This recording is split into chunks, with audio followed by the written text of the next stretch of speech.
रेषीय जोडीतील कोन या घटकावर आधारित सराव संच क्रमांक 19 मधले उदाहरण आज आपल्याला बघायची आहेत। तर पहिला प्रश्न त्यात आहे, खाली दिलेल्या वर्णनाप्रमाणे कोनांच्या जोड्या काढायच्या आहेत, म्हणजे आपल्याला भौमितिक आकृत्या काढायच्या आहेत आणि काढता जर येत नाही किंवा आपल्याला समजलंच नाही कसं काढायचं तर त्याचं कारण लिहायचं आहे।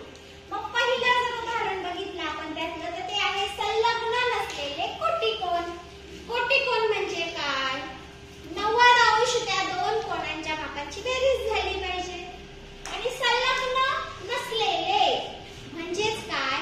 त्या दोन कोनांचा एकही शिरोबिंदू कॉमन नको आहे, शिवाय एकही बाजू कॉमन नको आहे। असा कोन काढायचा आहे, आपल्याला काढता येणार आहे। कसा काढणार आपण? सपोज पहिला कोन केला आपण असा, त्याला नाव दिलं PQR आणि तो समजा लिहिला 40 अंशाचा। किती अंशाचा? 40। मग त्याच पद्धतीने हा 40 चा आहे, आपल्याला कोटिकोन हवाय, म्हणजेच उरलेला कोन किती अंशाचा येणार आहे? 90 बेरीज येण्यासाठी 50 मापाचा। कसा समजा आपण असा लिहू शकतो 50 मापाचा, आणि ह्या बाजूने काढला 50 आणि ह्या कोनाचं समजा नाव दिलं ABC। म्हणजे बघा कोणताही शिरोबिंदू आपला एक आलेला नाही, सामायिक नाही, अंतर्भाग वेगवेगळे आहेत, शिवाय कोणतीही बाजू कॉमन नाही, म्हणजे हे कोन संलग्न नाहीत आणि कोटिकोन मात्र आहेत, कारण दोघांची बेरीज 90 अंश झालेली आहे। पुढचं उदाहरण बघूया। स्टार्ट। पूरक नसलेले रेषीय जोडीतील कोन काढायचे आहेत आपल्याला। आता पूरक नाहीये म्हणजे काय? पूरक नाही म्हणजे त्यांची बेरीज 180 नको आहे। बेरीज आपल्याला किती नको आहे? 180 अंश नको। मुलांनो आता मला सांगा, रेषीय जोडीतील कोन म्हणजे काय असतं? सरळ रेषा असते किंवा दोघांचा मिळून 180 चा अँगल होत असतो, कोन होत असतो। मग मला सांगा, जर रेषीय जोडीतील कोन आपल्याला काढायचा आहे आणि तो पूरक नसेल, म्हणजे आपल्याला काय? पूरक नसेल म्हणजे 180 नको आहे, अशी आकृती येईल का बरं काढता? नाही येणार। म्हणजेच काय? आपण कारण काय द्यायचं? तर रेषीय जोडीतील कोन 180 अंशाचे असतात। किती अंशाचे असतात? 180। आणि नेमकी आपल्याला 180 चा नको आहे असं त्यांनी सांगितलं, मग कारण दिलं आपण रेषीय जोडीतील कोन 180 अंशाचे असतात, 180 अंशाचे असतात आणि पूरक कोन नाही म्हणजे बेरीज नको आहे, अशी आकृती आपल्याला काढता येत नाही। पुढचं उदाहरण बघू। रेषीय जोडीत नसलेले पूरक कोन काढायचे आहे। पूरक कोन काढायचे आहे म्हणजे दोन्ही कोनांची बेरीज 180 आले पाहिजे आणि रेषीय जोडीत नको आहेत, याचा अर्थ त्यांच्यामध्ये कॉमन बाजू नको, कॉमन शिरोबिंदू पण नको। मग काय नाही, एकदम सोपं आहे मुलांनो। एक कोन काढला समजा, त्याचं नाव असेल PQR। हा जर आपण 40 अंशाचा काढला आणि सेपरेटली दुसरा कोन आपण काढला 140 अंशाचा। किती अंशाचा? 140 चा।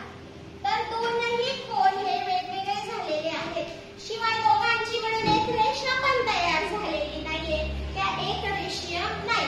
दोघांची बेरीज मात्र 180 आहे, म्हणजे ते पूरक कोन झाले, फक्त एकाच रेषेत नसल्यामुळे ते रेषीय जोडीत नाही आले, म्हणजे आपल्याला ही आकृती काढता आली। पुढचं उदाहरण पाहू। पुढचं उदाहरण आहे बाळांनो, रेषीय जोडीत नसलेले संलग्न कोन। संलग्न म्हणजे काय? संलग्न म्हणजे काय? की ते त्याच्यामध्ये कॉमन शिरोबिंदू आला पाहिजे, एक बाजू पण कॉमन आली पाहिजे, आतले भाग वेगवेगळे पाहिजे, फक्त ते एका रेषेत नको, म्हणजे अशी रेषा तयार नाही झाली पाहिजे। ठीक आहे, आपण अशी रेषा नाही करायची तयार, समजा आपण अशी रेषा तयार केली, आली का? सरळ रेषेत आली का? नाही। चला दोन कोन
5 अंशाचा. हे दोन संलग्न आहेत का? याच्यात कोणतं कॉमन दिसतोय का शिरोबिंदू? बाजू कॉमन आहे का? त्यांचे भाग वेगवेगळे असले तरी बाजू सुद्धा कॉमन नाहीये. म्हणजे हे संलग्न कोण आहेत का? नाही. काटकोन आहेत का? दोघांची बेरीज 90 होते का? नाही. म्हणजे ही आकृती आपल्याला तयार करता आली. पुढचं उदाहरण बघूया. स्टार्ट.